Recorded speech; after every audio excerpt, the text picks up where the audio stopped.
Hey everyone, and welcome back to Border Bites, your go-to snack size serving of customs know-how.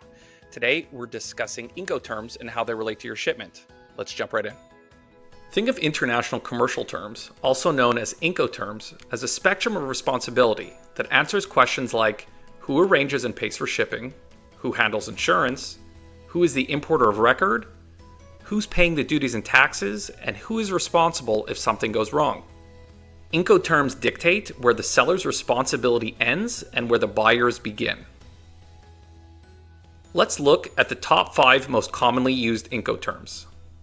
With Ex Works, the buyer does almost everything. The seller only makes the goods available for pickup at their warehouse or location.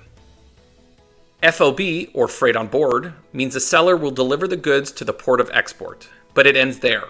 The buyer will be responsible for just about everything else, including freight costs, insurance, customs clearance, duties, taxes, and delivery. With CIF, or cost insurance freight, the seller pays for freight and insurance to the port of destination.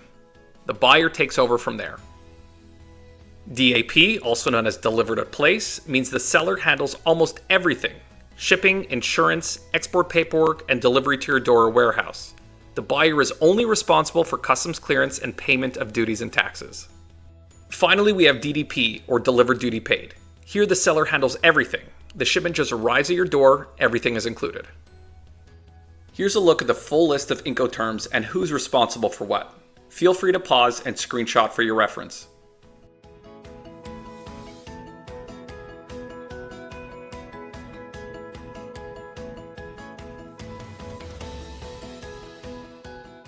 Incoterms shape every part of your shipment, from pickup to delivery. Make sure you and your trading partner are aligned so that there are no surprises. Thanks for watching. We'll see you next time.